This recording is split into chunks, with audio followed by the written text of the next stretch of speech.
We all have that piece. You know the one. The thing that's so you've basically become known for it. And if you don't have yours yet, you'll find it on eBay. Let me put you on, fashionistas. eBay is where you'll find those one-of-a-kind, can't stop researching, stay up dreaming about pieces. Again and again. I'm talking that Miu Miu off the runway red leather bomber, the Custo Barcelona top with the cowboy on it, or that Patagonia fleece in the 2017 colorway. All these finds are on eBay, and they even offer millions of main character pieces backed by authenticity guarantee. eBay is the place for pre-loved and vintage fashion. eBay. Things people love.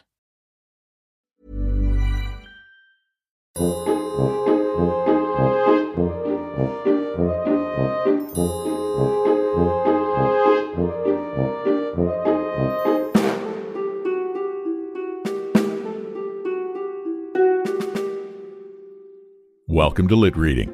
I'm Don McDonald. The Curious Case of Benjamin Button was first published in Collier's Magazine in 1922, during a period in which its author, F. Scott Fitzgerald, and his young wife Zelda were suffering financial difficulties. His now popular novel, The Great Gatsby, had been a commercial failure. The incredible tale of a child who ages in reverse, Fitzgerald wrote that the story of Benjamin Button was, quote, inspired by a remark from Mark Twain to the effect that it was a pity that the best part of life came at the beginning and the worst part at the end. By trying the experiment upon only one man in a perfectly normal world, I have scarcely given his idea a fair trial, unquote. The popular 2008 movie starring Brad Pitt was only loosely based on Fitzgerald's short story, so you'll find this rendition remarkably different. I hope you'll enjoy the original version of F. Scott Fitzgerald's The Curious Case of Benjamin Button.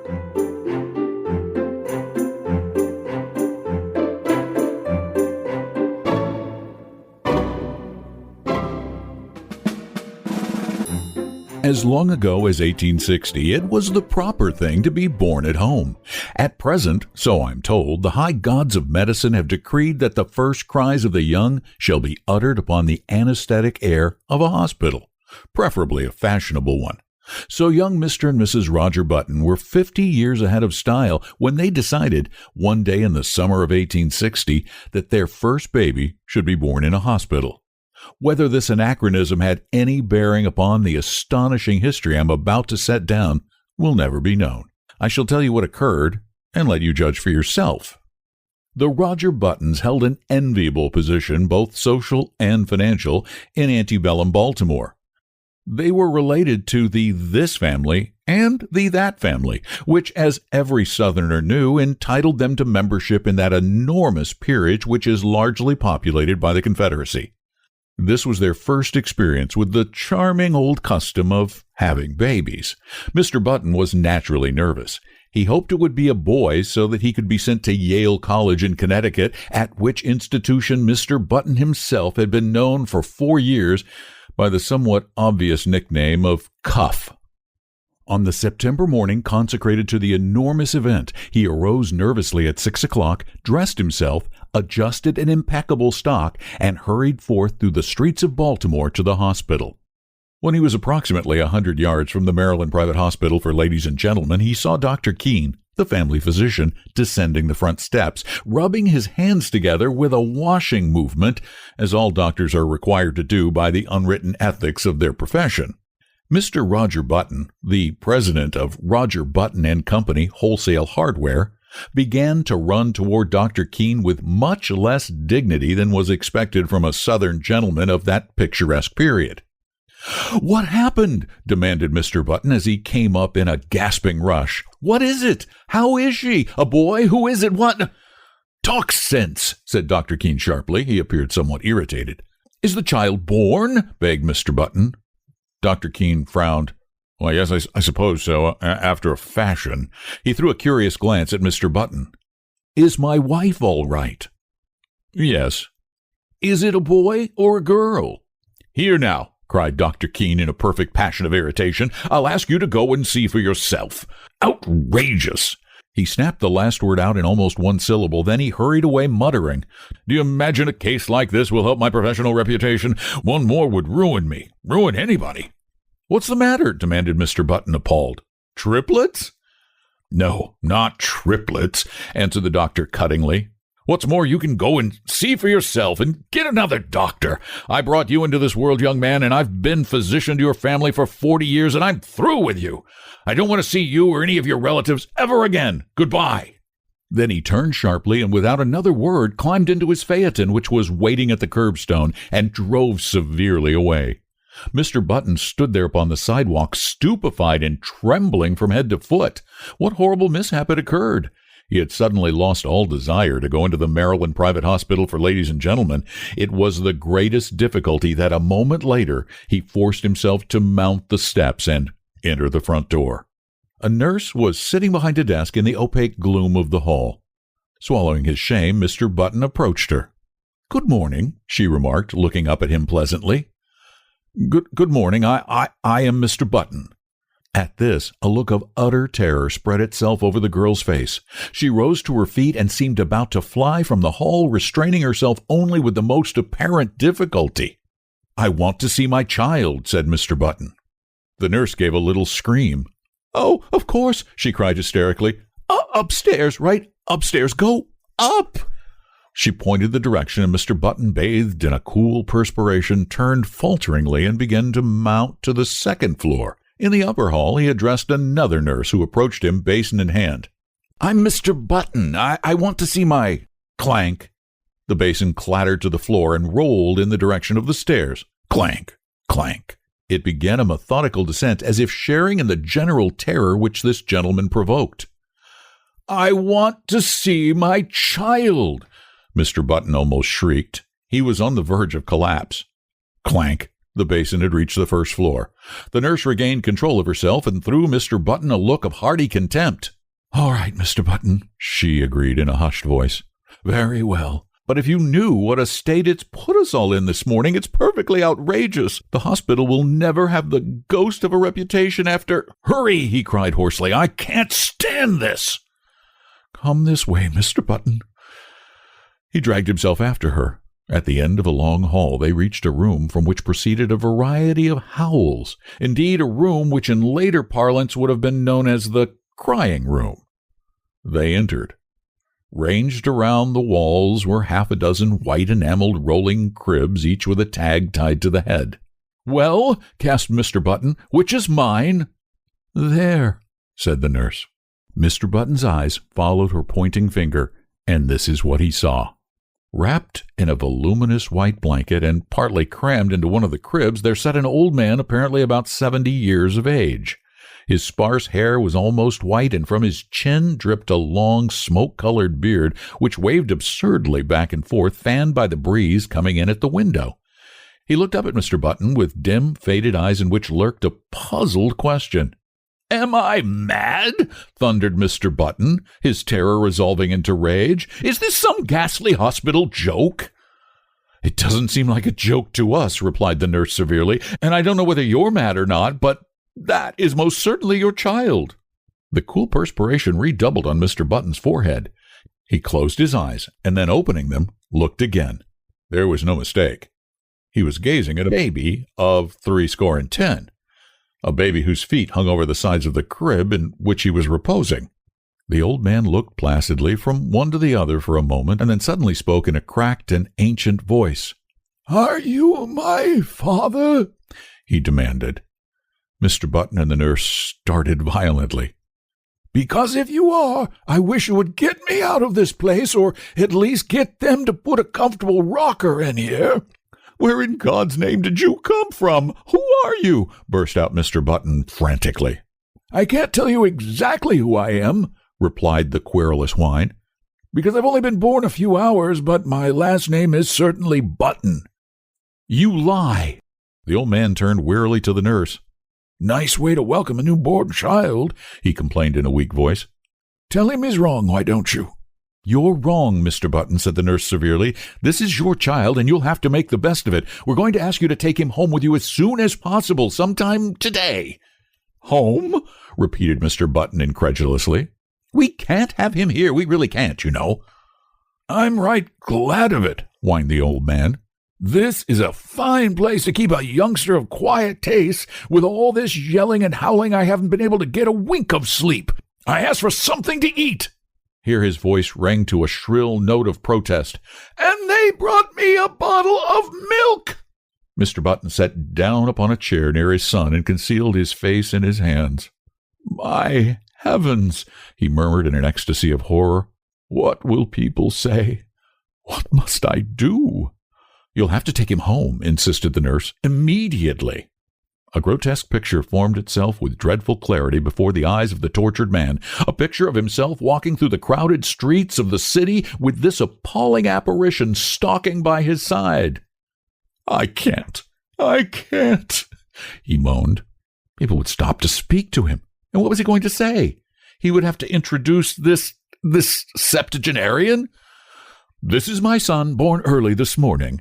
And then the old man would gather his blanket around him, and they would plod on past the bustling stores, the slave market. For a dark instant, Mr. Button wished passionately that his son was black, past the luxurious homes of the residential district, past the home for the aged. "Come, pull yourself together," commanded the nurse. "See here," the man announced suddenly. "If you think I'm going to walk home in this blanket, you're entirely mistaken." "Babies always have blankets." With a malicious cackle, the old man held up a small white swaddling garment. "Look," he quavered, "this is what they have ready for me." "Babies always wear those," said the nurse primly. "Well," said the old man, "this baby's not going to wear anything in about 2 minutes. This blanket itches. They might at least have given me a sheet." Keep it on, said Mr. Button hurriedly. He turned to the nurse. "What'll I do?" "Go to town and buy your son some clothes." Mr. Button's son's voice followed him down the hall. "And a cane, father. I want to have a cane." Mr. Button banged the outer door savagely.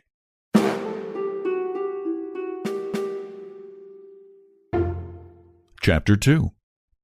"Good morning," Mr. Button said nervously to the clerk at Chesapeake Dry Goods Company. "I want to buy some clothes for my child." "How old is your child, sir?" "About 6 hours," answered Mr. Button without due consideration. "Baby's department in the rear." "Why, I'm not sure that's what I want. He's an unusually large-sized child. Exceptionally, large." "They have the largest child sizes." "Where's the boys' department?" inquired Mr. Button, shifting his ground desperately. He felt that the clerk must surely scent his shameful secret. "Right here." "Well," he hesitated. The notion of dressing his son in men's clothes was repugnant to him. If, say, he could only manage to find a very large boy suit, he might cut off that long and awful beard, dye the white hair brown, and thus manage to conceal the worst, and to retain something of his own self-respect, not to mention his position in Baltimore society.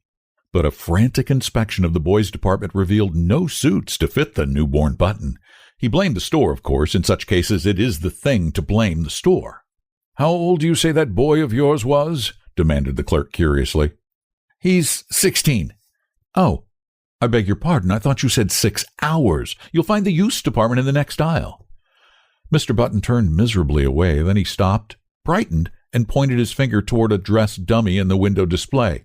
"There!" he exclaimed. "I'll take that suit out there on the dummy." The clerk stared. "Why," he protested, "that's not a child's suit." "Well, at least it is, but it's for fancy dress. You could wear it yourself." "Wrap it up," insisted his customer nervously. "That's what I want." The astonished clerk obeyed. Back at the hospital, Mr. Button entered the nursery and almost threw the package at his son. "Here's your clothes," he snapped out. The old man untied the package and viewed the contents with a quizzical eye. "They look sort of funny to me," he complained. "I don't want to be made a monkey of." "You've made a monkey of me," retorted Mr. Button fiercely. "Never you mind how funny you look. Put them on, or I'll spank you." He swallowed uneasily at the penultimate word, feeling nevertheless that it was the proper thing to say. "All right, father." This with a grotesque simulation of filial respect. "You've lived longer. You know best. Just as you say." As before, the sound of the word father caused Mr. Button to start violently. "And hurry." "I'm hurrying, father." When his son was dressed, Mr. Button regarded him with depression. The costume consisted of dotted socks, pink pants, and a belted blouse with a wide white collar. Over the latter waved the long, whitish beard, drooping almost to the waist. The effect was not good. "Wait!" Mr. Button seized the hospital shears and with 3 quick snaps amputated a large section of the beard. But even with this improvement, the ensemble fell far short of perfection. The remaining brush of scraggly hair, the watery eyes, the ancient teeth seemed oddly out of tone with the gaiety of the costume. Mr. Button, however, was obdurate. He held out his hand. "Come along," he said sternly. The son took his hand trustingly. "What are you going to call me, Dad?" he quavered as they walked from the nursery. "Just Baby for a while, till you think of a better name?" Mr. Button grunted. "I don't know," he answered harshly. "I think we'll call you Methuselah."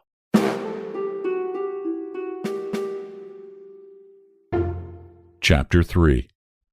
Even after the new addition to the Button family had had his hair cut short and then dyed to a sparse, unnatural black, had had his face shaved so close that it glistened, and had been attired in small boy clothes made to order by a flabbergasted tailor, it was impossible for Button to ignore the fact that his son was a poor excuse for a first family baby.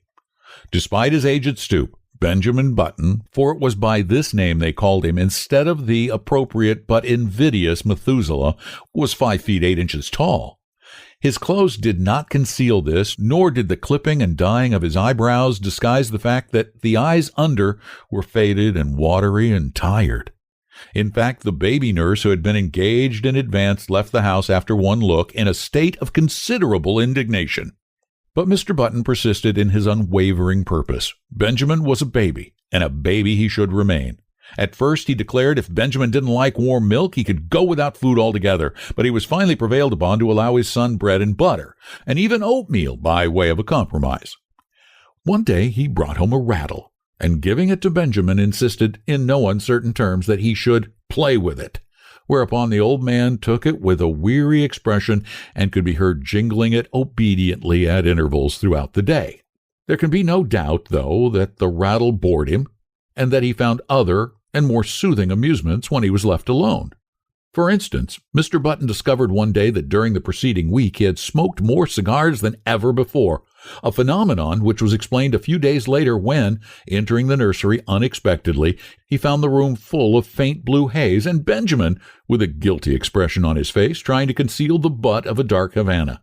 This, of course, called for a severe spanking, but Mr. Button found he could not bring himself to administer it. He merely warned his son that he would stunt his growth. Nevertheless, he persisted in his attitude.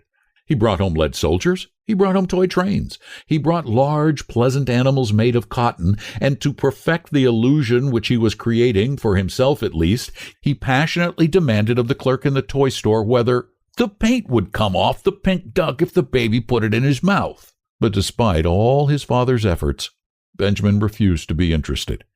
He would steal down the back stairs and return to the nursery with a volume of the Encyclopedia Britannica, over which he would pore through an afternoon, while his cotton cows and his Noah's Ark were left neglected on the floor.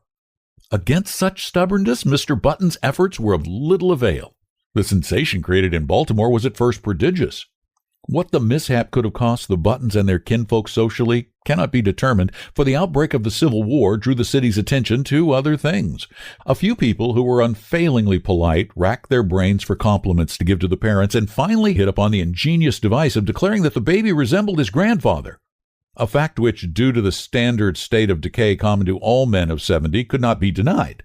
Mr. and Mrs. Roger Button were not pleased, and Benjamin's grandfather was furiously insulted. Benjamin, once he left the hospital, took life as he found it. Several small boys were brought to see him, and he spent a stiff-jointed afternoon trying to work up an interest in tops and marbles. He even managed, quite accidentally, to break a kitchen window with a stone from a slingshot, a feat which secretly delighted his father. Thereafter, Benjamin contrived to break something every day, and he did these things only because they were expected of him and because he was by nature obliging. When his grandfather's initial antagonism wore off, Benjamin and that gentleman took enormous pleasure in one another's company. They would sit for hours, these two, so far apart in age and experience, and, like old cronies, discuss with tireless monotony the slow events of the day. Benjamin felt more at ease in his grandfather's presence than in his parents'. They seemed always somewhat in awe of him, and despite the dictatorial authority they had exercised over him, frequently addressed him as Mr. He was as puzzled as anyone else at the apparently advanced age of his mind and body at birth. He read up on it in the medical journal, but found that no such case had been previously recorded. At his father's urging, he made an honest attempt to play with other boys, and frequently he joined in the milder games. Football shook him up too much, and he feared that in case of a fracture his ancient bones would refuse to knit. When he was 5, he was sent to kindergarten, where he initiated into the art of pasting green paper on orange paper, of weaving colored maps, and manufacturing eternal cardboard necklaces. He was inclined to drowse off to sleep in the middle of these tasks, a habit which both irritated and frightened his young teacher. To his relief, she complained to his parents, and he was removed from the school. The Roger Buttons told their friends that they felt he was too young. By the time he was 12 years old, his parents had grown used to him. Indeed, so strong is the force of custom that they no longer felt that he was different from any other child, except when some curious anomaly reminded them of the fact. But one day, a few weeks after his 12th birthday, while looking in the mirror, Benjamin made, or thought he made, an astonishing discovery. Did his eyes deceive him? Or had his hair turned in the dozen years of his life from white to iron gray under its concealing dye? Was the network of wrinkles on his face becoming less pronounced? Was his skin healthier and firmer, with even a touch of ruddy winter color? He could not tell. He knew that he no longer stooped, and that his physical condition had improved since the early days of his life. Can it be? He thought to himself, or rather, scarcely dared to think. He went to his father. "I am grown," he announced determinedly. "I want to put on long trousers." His father hesitated. "Well," he said finally, "I don't know. 14 is the age for putting on long trousers, and you are only 12. "But you'll have to admit," protested Benjamin, "that I'm big for my age." His father looked at him with illusory speculation. "Oh, I'm not quite so sure of that," he said. "I was as big as you when I was 12. This was not true. It was all part of Roger Button's silent agreement with himself to believe in his son's normality. Finally, a compromise was reached. Benjamin was to continue to dye his hair. He was to make a better attempt to play with boys of his own age. He was not to wear his spectacles or carry a cane in the street. In return for those concessions, he was allowed his first suit of long trousers.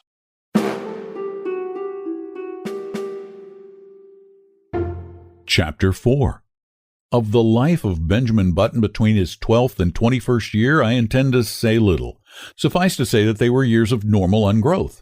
When Benjamin was 18, he was erect as a man of 50. He had more hair, and it was of a dark gray. His step was firm, his voice had lost its cracked quaver and descended into a healthy baritone.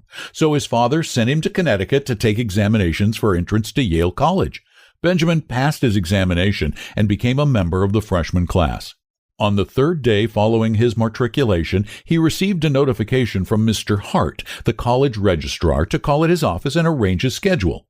Benjamin, glancing in the mirror, decided that his hair needed a new application of its brown dye, but an anxious inspection of his bureau drawer disclosed that the dye bottle was not there. Then he remembered. He had emptied it the day before and thrown it away. He was in a dilemma. He was due at the registrar's in 5 minutes. There seemed to be no help for it. He must go as he was. He did. "Good morning," said the registrar politely. "You've come to inquire about your son." "Why, as a matter of fact, my name's Button," began Benjamin, but Mr. Hart cut him off. "I'm very glad to meet you, Mr. Button. I'm expecting your son here any minute." "That's me," burst out Benjamin. "I'm a freshman." "What? I'm a freshman." "Surely you're joking." "Not at all." The registrar frowned and glanced at a card before him. "Why, I have Mr. Benjamin Button's age down here as 18. "That's my age," asserted Benjamin, flushing slightly. The registrar eyed him wearily. "Now surely, Mr. Button, you don't expect me to believe that?" Benjamin smiled wearily. "I am 18, he repeated. The registrar pointed sternly to the door. "Get out," he said. "Get out of college and get out of town. You are a dangerous lunatic." "I am 18. Mr. Hart opened the door. "The idea," he shouted. "A man of your age trying to enter here as a freshman. 18 years old, are you? While I'll give you 18 minutes to get out of town." Benjamin Button walked with dignity from the room, and a half-dozen undergraduates who were waiting in the hall followed him curiously with their eyes. When he had gone a little way, he turned around, faced the infuriated registrar who was still standing in the doorway, and repeated in a firm voice, "I am 18 years old." To the chorus of titters which went up from the group of undergraduates, Benjamin walked away. He was not fated to escape so easily. On his melancholy walk to the railroad station, he found that he was being followed by a group, then by a swarm, and finally by a dense mass of undergraduates. The word had gone around that a lunatic had passed the entrance examinations for Yale and attempted to palm himself off as a youth of 18. A fever of excitement permeated the college. Men ran hatless out of classes. The football team abandoned its practice and joined the mob. Professors' wives with bonnets awry and bustles out of position ran shouting after the procession, from which proceeded a continual succession of remarks aimed at the tender sensibilities of Benjamin Button. "He must be the wandering Jew." "He ought to go to prep school at his age." "Looks like an infant prodigy." "He thought this was an old man's home." "Go up to Harvard." Benjamin increased his gait, and soon he was running. He would show them. He would go to Harvard, and then they would regret all these ill-considered taunts. Safely on board the train for Baltimore, he put his head from the window. "You'll regret this," he shouted. The undergraduates laughed.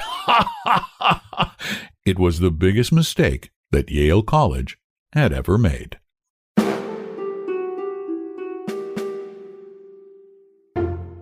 Chapter 5.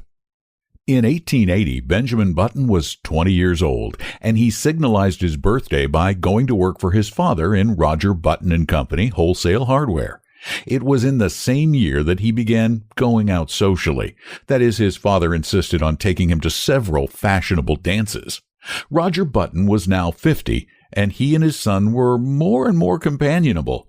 In fact, since Benjamin had ceased to dye his hair, which was still grayish, they appeared about the same age and could have passed for brothers. One night in August, they got into the phaeton, attired in their full-dress suits, and drove out to a dance at the Shevlin's country house, situated just outside of Baltimore. It was a gorgeous evening. A full moon drenched the road to the lusterless color of platinum, and late-blooming harvest flowers breathed into the motionless air aromas which were like low, half-heard laughter. The open country, carpeted for rods around with bright wheat, was translucent as in the day. It was almost impossible not to be affected by the sheer beauty of the sky. Almost. "There's a great future in the dry goods business," Roger Button was saying. He was not a spiritual man. His aesthetic sense was rudimentary. "Old fellows like me can't learn new tricks," he observed profoundly. "It's you youngsters with energy and vitality that have the great future before you."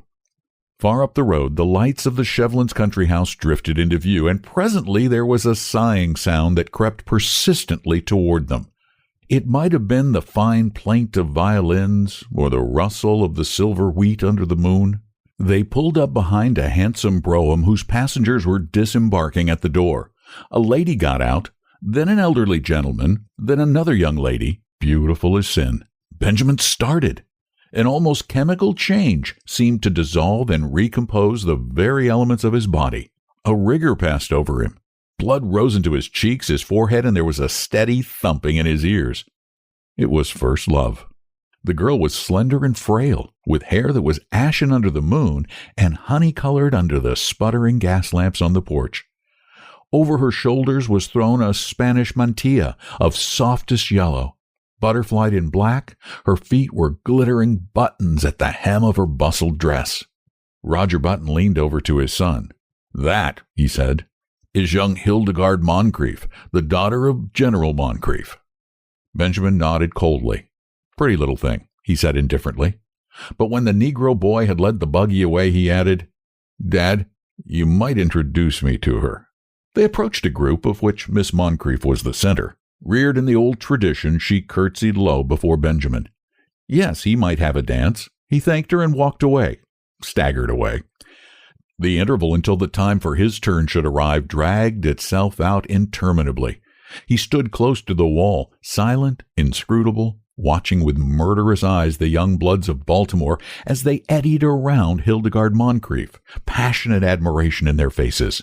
How obnoxious they seemed to Benjamin, how intolerably rosy. Their curling brown whiskers aroused in him a feeling equivalent to indigestion. But when his own time came and he drifted with her out to the changing floor to the music of the latest waltz from Paris, his jealousies and anxieties melted from him like a mantle of snow.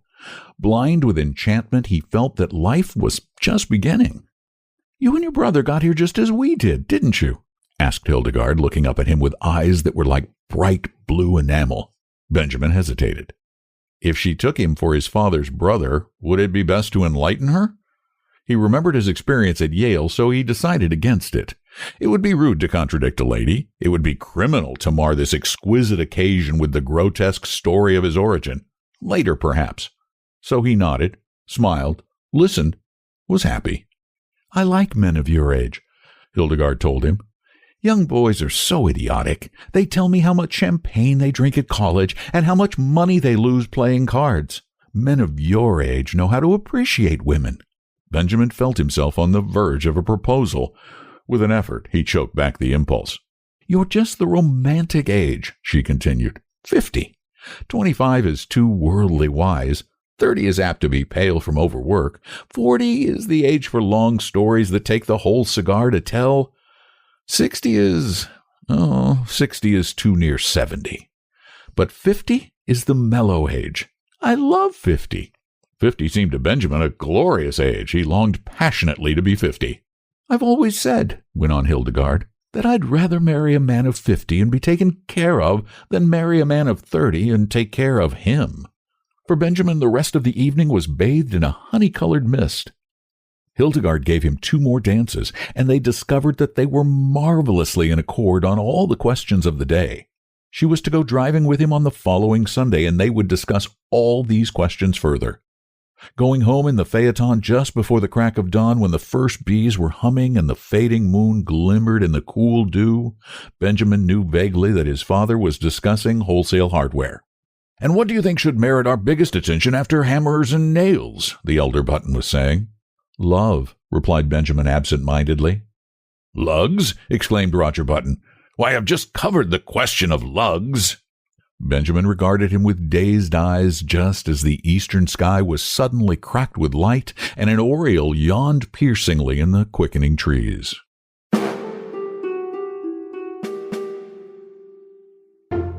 Chapter 6. When 6 months later the engagement of Miss Hildegard Moncrief to Mr. Benjamin Button was made known, I say made known, for General Moncrief declared that he would rather fall upon his sword than announce it, the excitement in Baltimore society reached a feverish pitch. The almost forgotten story of Benjamin's birth was remembered and sent out upon the winds of scandal in picaresque and incredible forms. It was said that Benjamin was really the father of Roger Button, that he was his brother who had been in prison for 40 years, that he was John Wilkes Booth in disguise, and finally that he had 2 small conical horns sprouting from his head. The Sunday supplements of the New York papers played up the case with fascinating sketches which showed the head of Benjamin Button attached to a fish, to a snake, and finally to a body of solid brass. He became known journalistically as the Mystery Man of Maryland. But the true story, as is usually the case, had a very small circulation. However, everyone agreed with General Moncrief that it was criminal for a lovely girl who could have married any beau in Baltimore to throw herself into the arms of a man who was assuredly 50. In vain, Mr. Roger Button published his son's birth certificate in large type in the Baltimore Blaze. No one believed it. You only had to look at Benjamin and see. On the part of the 2 people most concerned, there was no wavering. So many of the stories about her fiancé were false that Hildegard refused stubbornly to believe even the true one.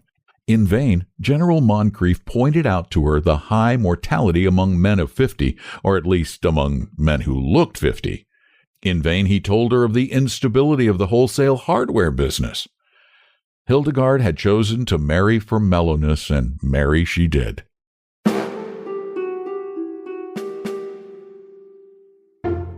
Chapter 7.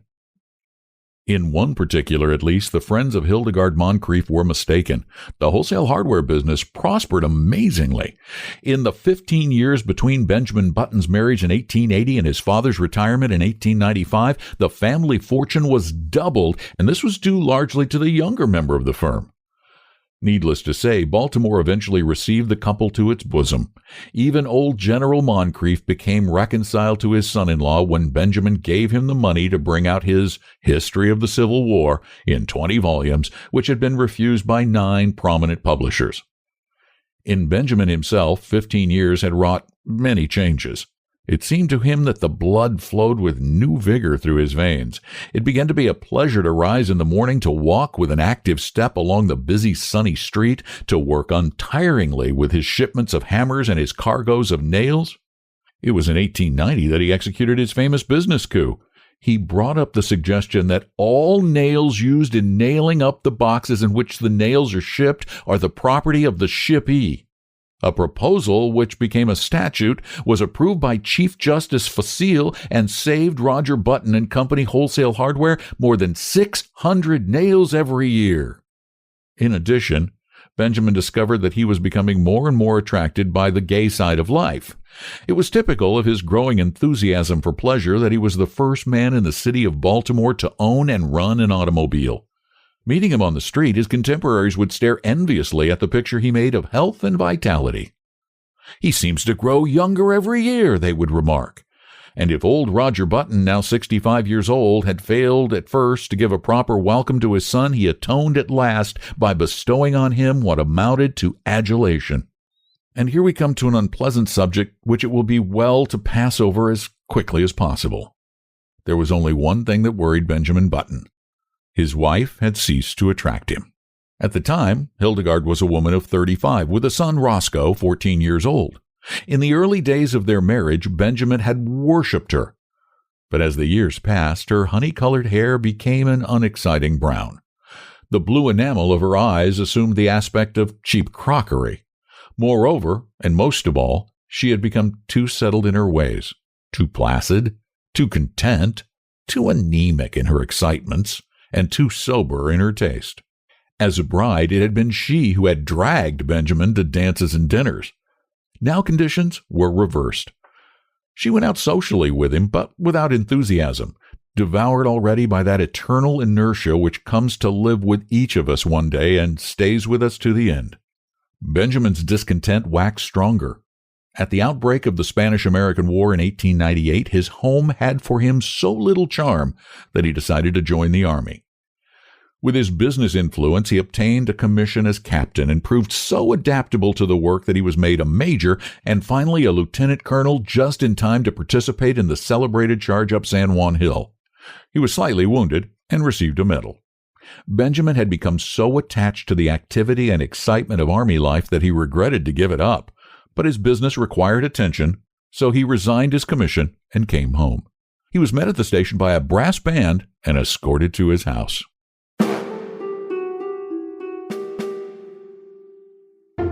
Chapter 8. Hildegard, waving a large silk flag, greeted him on the porch, and even as he kissed her, he felt with a sinking of the heart that these 3 years had taken their toll. She was a woman of 40 now, with a faint skirmish line of gray hairs in her head. The sight depressed him. Up in his room, he saw his reflection in the family mirror. He went closer and examined his own face with anxiety, comparing it, after a moment, with a photograph of himself in uniform taken just before the war. "Good Lord!" he said aloud. The process was continuing. There was no doubt about it. He looked now like a man of 30. Instead of being delighted, he was uneasy. He was growing younger. He had hitherto hoped that once he reached a bodily age equivalent to his age in years, the grotesque phenomenon which had marked his birth would cease to function. He shuddered. His destiny seemed to him awful, incredible. When he came downstairs, Hildegard was waiting for him. She appeared annoyed, and he wondered if she had at last discovered that there was something amiss. It was with an effort to relieve the tension between them that he broached the matter at dinner in what he considered a delicate way. "Well," he remarked lightly, "everyone says I look younger than ever." Hildegard regarded him with scorn. She sniffed. Do you think it's anything to boast about?" "I'm not boasting," he asserted uncomfortably. She sniffed again. "The idea," she said after a moment. "I should think you'd have enough pride to stop it." "How can I?" he demanded. "I'm not going to argue with you," she retorted, "but there's a right way of doing things and a wrong way, and if you've made up your mind to be different from everybody else, I don't suppose I can stop you. But I really don't think it's very considerate." "But Hildegard, I can't help it." "You can too. You're simply stubborn. You think you don't want to be like anyone else. You always have been that way, and you always will be. But just think how it would be if everyone else looked at things as you do. What would the world be like?" As this was an inane and unanswerable argument, Benjamin made no reply, and from that time on a chasm began to widen between them. He wondered what possible fascination she had ever exercised over him. To add to the breach, he found as the new century gathered headway that his thirst for gaiety grew stronger. Never a party of any kind in the city of Baltimore but he was there, dancing with the prettiest of the young married women, chatting with the most popular of the debutantes, and finding their company charming, while his wife, a dowager of evil omens, sat among the chaperones, now in haughty disapproval and now following him with solemn, puzzled, and reproachful eyes. "Look," people would remark, "what a pity! A young fellow of that age tied to a woman of 45? He must be 20 years younger than his wife." They had forgotten, as many people inevitably forget, that back in 1880 their mamas and papas had also remarked about this same ill-matched pair. Benjamin's growing unhappiness at home was compensated by his many new interests. He took up golf and made a great success of it. He went in for dancing. In 1906, he was an expert at the Boston, and in 1908, he was considered proficient at the Maxey's, while in 1909, his castle walk was the envy of every young man in town. His social activities, of course, interfered to some extent with his business, but then he had worked hard at wholesale hardware for 25 years and felt that he could soon hand it on to his son Roscoe, who had recently graduated from Harvard. He and his son were, in fact, often mistaken for each other. This pleased Benjamin. He soon forgot the insidious fear which had come over him on his return from the Spanish-American War and grew to take a naive pleasure in his appearance. There was only one fly in this delicious ointment. He hated to appear in public with his wife. Hildegard was almost 50, and the sight of her made him feel absurd.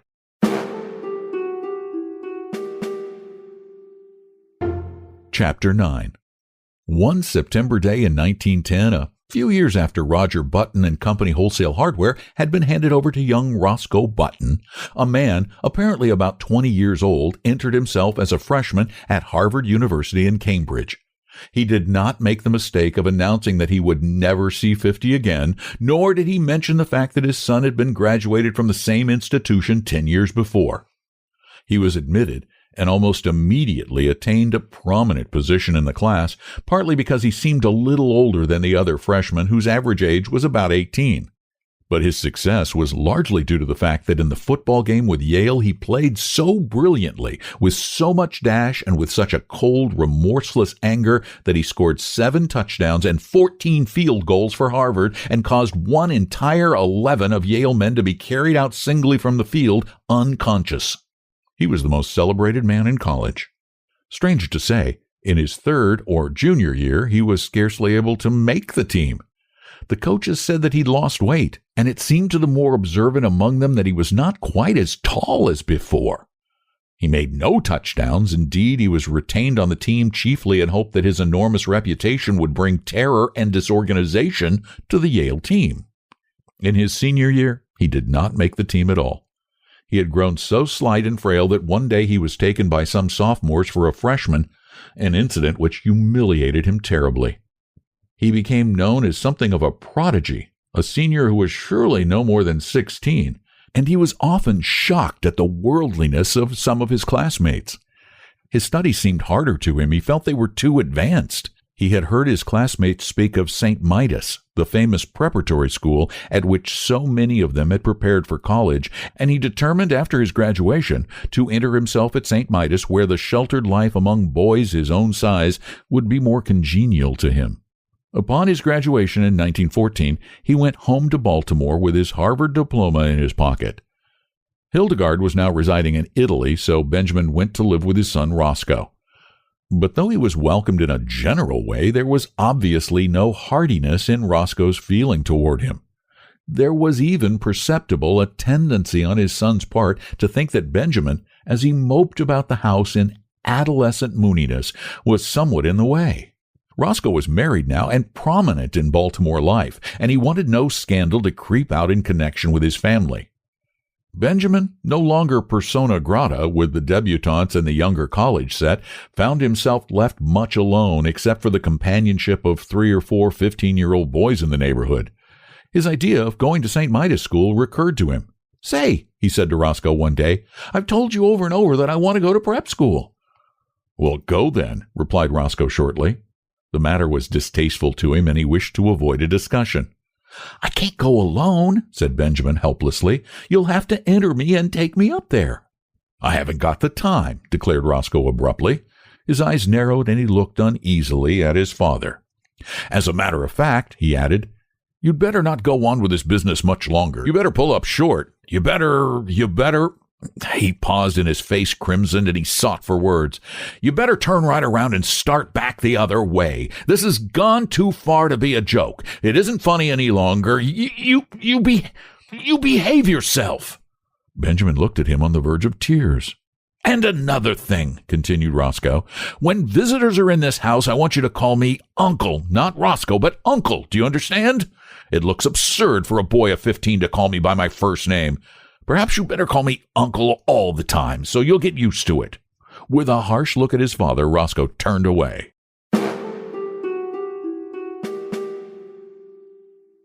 Chapter 10.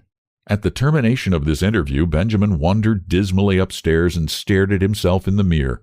He had not shaved for 3 months, but he could find nothing on his face but a faint white down with which it seemed unnecessary to meddle. When he had first come home from Harvard, Roscoe had approached him with the proposition that he should wear eyeglasses and imitation whiskers glued to his cheeks, and it had seemed for a moment that the farce of his early years was about to be repeated. But whiskers had itched and made him ashamed. He wept, and Roscoe had reluctantly relented. Benjamin opened a book of boys' stories, the Boy Scouts of Bimini Bay, and began to read, but he found himself thinking persistently about the war. America had joined the Allied cause during the preceding month, and Benjamin wanted to enlist, but alas, 16 was the minimum age, and he did not look that old. His true age, which was 57, would have disqualified him anyway. There was a knock at his door, and the butler appeared with a letter bearing a large official legend in the corner and addressed to Mr. Benjamin Button. Benjamin tore it open eagerly and read the enclosure with delight. It informed him that many reserve officers who had served in the Spanish-American War were being called back into service with a higher rank, and it enclosed his commission as Brigadier General in the United States Army with orders to report immediately. Benjamin jumped to his feet, fairly quivering with enthusiasm. This was what he wanted. He seized his cap, and 10 minutes later he had entered a large tailoring establishment on Charles Street and asked in his uncertain treble to be measured for a uniform. "Want to play soldier, Sonny?" demanded a clerk casually. Benjamin flushed. "Say, never mind what I want," he retorted angrily. "My name's Button, and I live on Mount Vernon Place, so you know I'm good for it." "Well," admitted the clerk hesitantly, "if you're not, I guess your daddy is all right." Benjamin was measured, and a week later his uniform was completed. He had difficulty in obtaining the proper general's insignia because the dealer kept insisting to Benjamin that a nice YMCA badge would look just as well and be much more fun to play with. Saying nothing to Roscoe, he left the house one night and proceeded by train to Camp Mosby in South Carolina, where he was to command an infantry brigade. On a sultry April day, he approached the entrance to the camp, paid off the taxicab which had brought him from the station, and turned to the sentry on guard. "Get someone to handle my luggage," he said briskly. The sentry eyed him reproachfully. "Say," he remarked, "where are you going with the general's duds, Sonny?"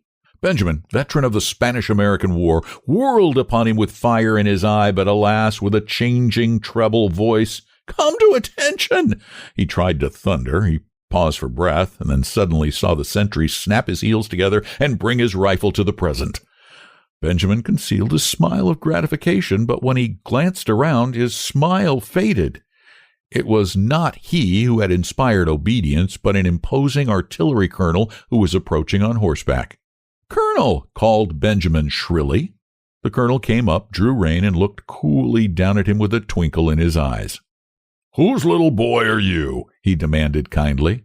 "I'll darn sure well show you whose little boy I am," retorted Benjamin in a ferocious voice. "Get down off that horse!" The colonel roared with laughter. "You want him, eh, General?" "Here," Benjamin cried desperately. "Read this," and he thrust his commission toward the colonel. The colonel read it, his eyes popping from his sockets. "Where did you get this?" he demanded, slipping the document into his own pocket. "I got it from the government, and you'll soon find out." "You come along with me," said the colonel with a peculiar look. "We'll go up to headquarters and talk this over. Come along." The colonel turned and began walking his horse in the direction of headquarters. There was nothing for Benjamin to do but follow with as much dignity as possible, meanwhile promising himself a stern revenge. But this revenge did not materialize. 2 days later, however, his son Roscoe materialized from Baltimore, hot and cross from a hasty trip, and escorted the weeping general, sans uniform, back to his home.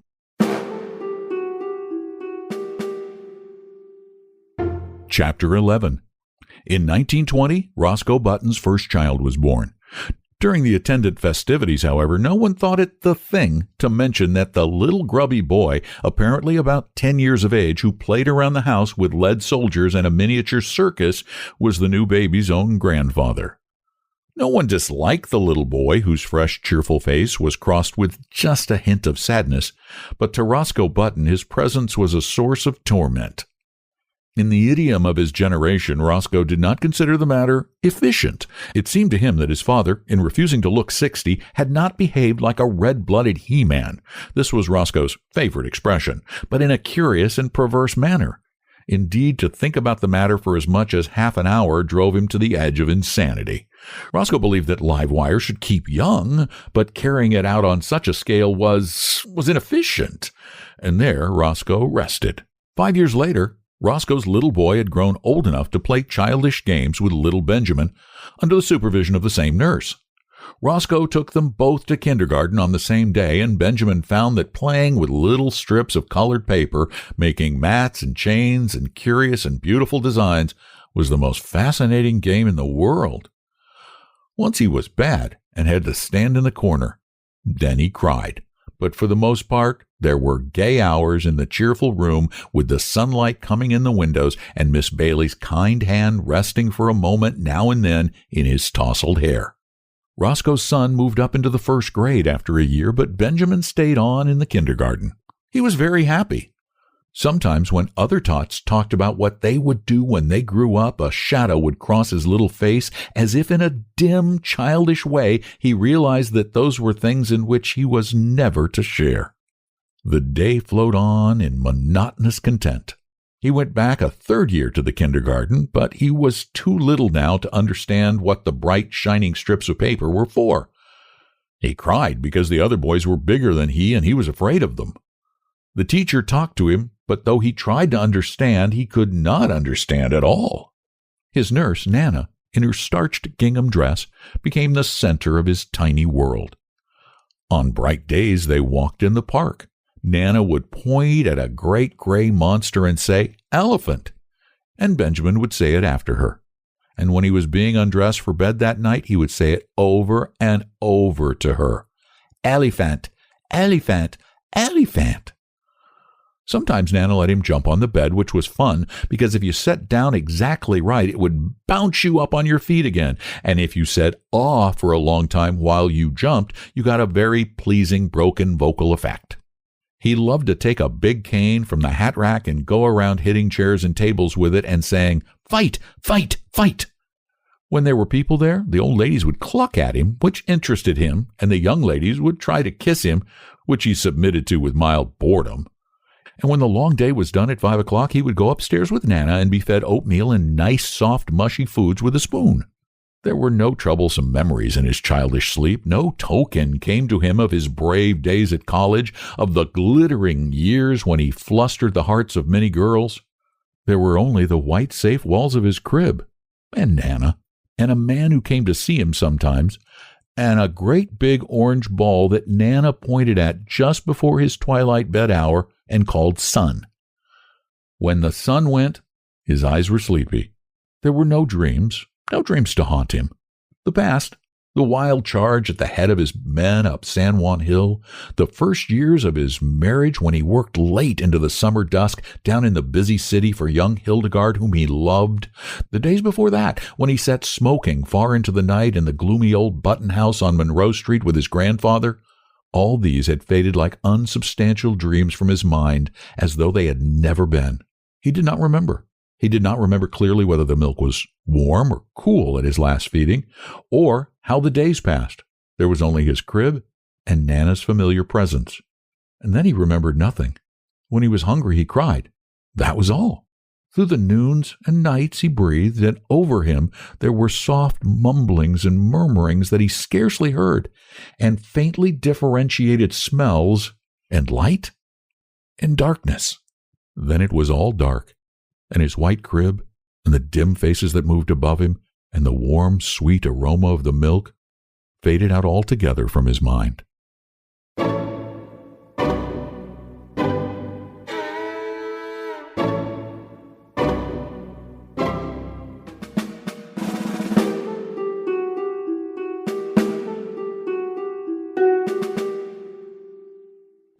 Success eluded Fitzgerald for most of his life. After committing his mentally ill wife Zelda to an institution in Asheville, North Carolina, he moved to Hollywood to work as a screenwriter. An alcoholic for his entire adult life, Fitzgerald died of a heart attack in 1940 at age 44. The fame he sought in life finally occurred posthumously. Thanks for listening to Lit Reading. I hope you enjoyed it. If you did, please subscribe to the podcast, tell a friend, and if you really like it, please leave a review. It helps a lot. Thanks again for listening. I'm Don McDonald.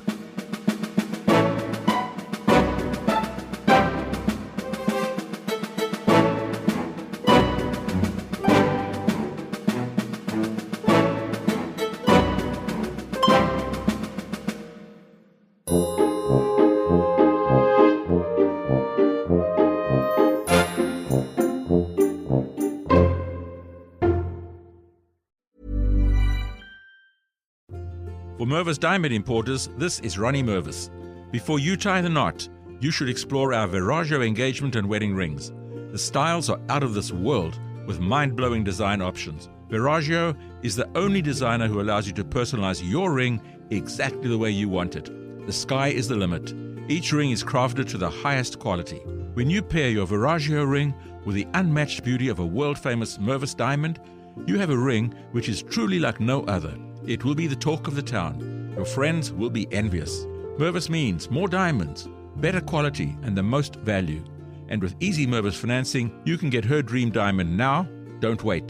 To shop our mouth-watering Mervis diamonds and the largest selection of Viraggio bridal jewelry in the tri-state area, visit us online at mervisdiamond.com or call 800-HER-LOVE. Again, that's mervisdiamond.com or 800-HER-LOVE. Mervis Diamond Importers, your official Viraggio jeweler.